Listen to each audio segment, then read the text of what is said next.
Ugh. Okay. Old man Caleb's gonna have to talk about D&D again.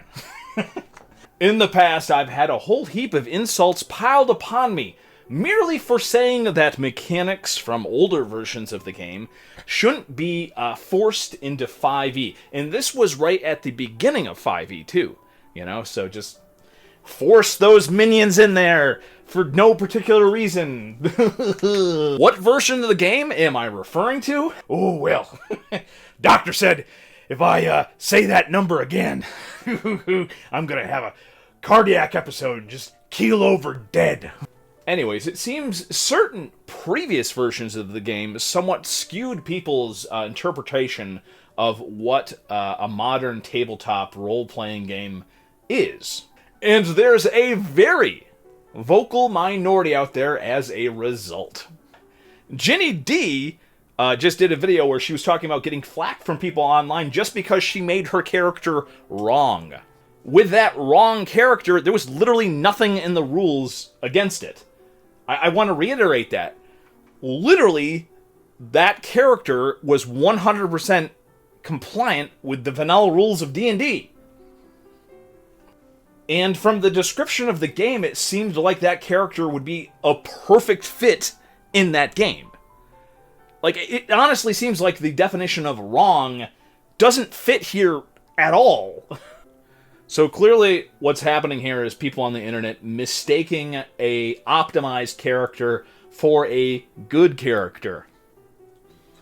And I don't think they understand, like, what D&D is and was. Let's go back in time to 1985. This is a copy. I don't have the cover. This is a copy of Dragon Magazine. Gary Gygax talks about the balance between gameplay and roleplay. Now, he uses his own verbiage, like role assumption and whatnot, but simplified, that's basically what this article from 1985 was about. It's almost like D&D evolved from a strategy game, but then moved on from that strategy game and became its own thing. Oh! So let me talk on camera for a few minutes about wrong characters. Because as a DM, I know all about wrong characters. Your choices are limited. Stand and fight, or run. Use your lightning bolt. In the past, I just wanted to run a whimsical game with flying cats and, you know, puzzles and stuff. And during one of those games, when I first moved to this town, someone showed up with this just... It was a UA alternate rule, balance-breaking monstrosity of a character. And that was 100% wrong for my game. That person was clearly having fun looking online for build guides and mapping out a character progression under the most optimized routes. For a game where I explained the point was creative solutions and teamwork. I mean, I'm sorry, but you can't really quantify creativity on an Excel spreadsheet. Forcing a UA monstrosity into a game that rewards creativity and teamwork is going to cause some huge problems. Likewise, forcing a whimsical character based on roleplay in a game balanced by the DM to deal with a group of stone-cold NPC-killing PCs, well, that's going to cause problems as well. Not the same problems, but it's going to cause some problems. Basic communication should be able to solve all of these problems. But unfortunately, I think that some players have selective hearing issues, especially when it comes to rolling stats. Sidebar. Rolling stats is like a real issue. Like, I keep on running games where I specifically say standard array or point buy only, and surprisingly, I've had a lot of players continually showing up with characters where they rolled their stats. You know, funny story, I've dealt with exactly one PC in all of my games, in all of my years, where they rolled bad stats. 1. Years of playing, and it always seems like people show up with a character that has an 18 and at least one, or possibly more than one stat. I went to one game where the DM asked the players to roll up several characters, and let me assure you, what I saw on that day was a mathematical impossibility. These people should have never been wasting their time playing D&D. They should have been off to Vegas, baby, and they could have all been millionaires. There was another scenario where the DM handed me a player character sheet, and it was clear he was excited by how powerful the character was. In my opinion, that player character completely sucked. Like, they could do a very limited things that seemed like very godlike at lower level, but they were not well-rounded at all. Like, they didn't even have proper equipment. Like, it just really was narrow. Like, literally, if I was going to play this character, I ended up doing, like, one of two things in every combat encounter. And, like, other than that, it was weird because it's just, like... I don't understand how you don't get the point of, like, everything else. Like, the character had no gear. Like, it's like...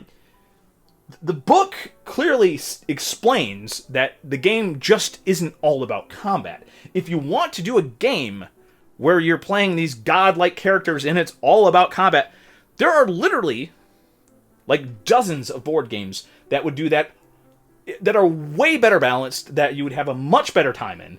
I just don't understand why people go into 5e with this idea, like, that is what the game is, when it's clearly not. It's like you're that character literally ignored fully, like, 3/4 of the player's handbook, and ignored, like, a significant portion of the character creation chapters.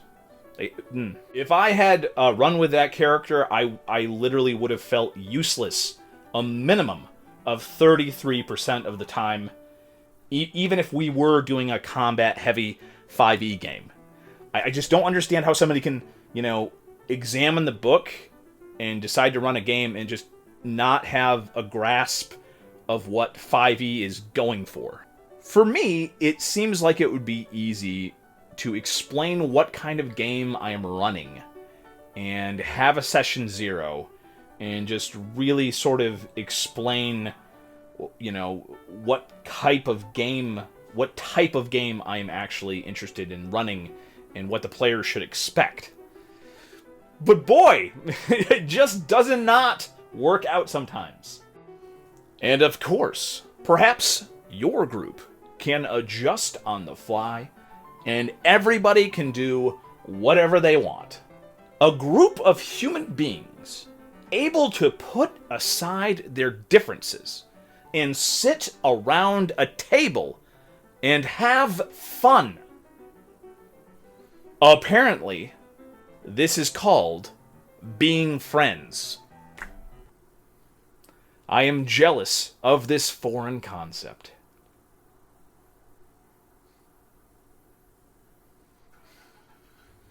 I have a puppet who's my friend.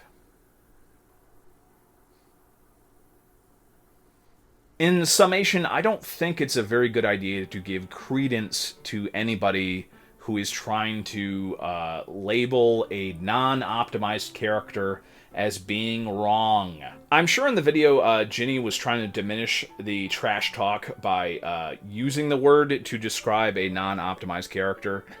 But it still doesn't sit right with me. When I think about somebody being wrong about their PC, my mind never goes to somebody who uses roleplay in their decisions. My mind immediately goes to somebody who's trying to win D&D, sitting alone at their computer, trying to come up with the most epic character possible, running the numbers trying to come up with some sort of advantage at the table.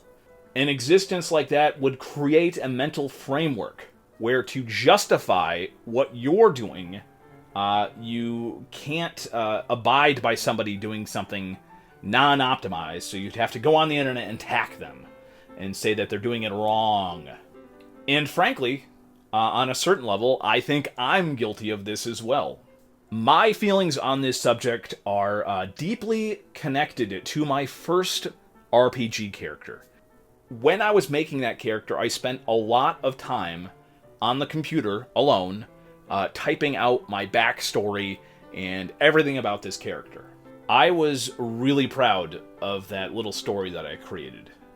And unfortunately, it wasn't until a full year, a real-life year, had gone by that I realized that none of the other players around that table were ever going to be able to get an opportunity to hear that backstory.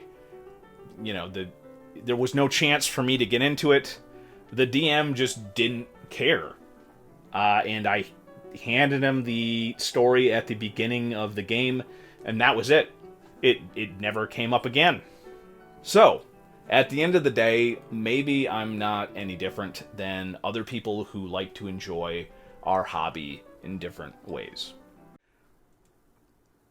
Only, of course, the book agrees with me. My views are reflected in its pages.